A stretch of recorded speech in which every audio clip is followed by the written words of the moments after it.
הפכו למרחב מקודש, רגעים של ביחד, הקשבה טהורה, מגע ידיים, מבט בעיניים, והלב נפתח ומתרגש.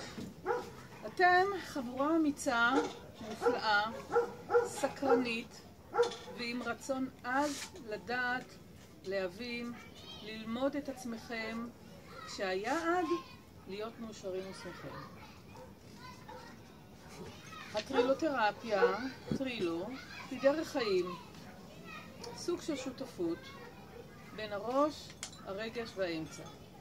את הטרילו צריך להעביר אחד לשני כמו אהבה, כמו שמחה, כמו אוויר לנשימה ולנשמה.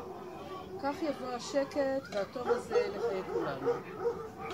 וכמו שאומר מורנו האהוב, זה מאסטר ניסים עמון, שכתב, לאהוב את מה שיש במקום להתלונן על מה שאין. ואם אין, אז לעשות שיהיה ביחד קרן. לדמיין, להמציא, ליזום, להיות בהירים ולבקש עזרה. התבוסתנות אינה הולמת אותנו. המחשבות, המרירות, השקיעה באכזבה, כל אלה מיותרים. למי שברור שהטוב ינצח בתמיד, יתמיד, עד שכך יהיה. מי שבקלות מאמץ את האכזבה, ימצא את עצמו מוקף בה.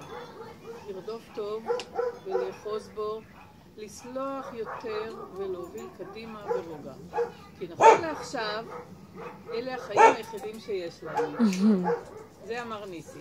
ולכם, חבריי, צוות יקר, מרגישה בת מזל להיות חלק מצוות הילה.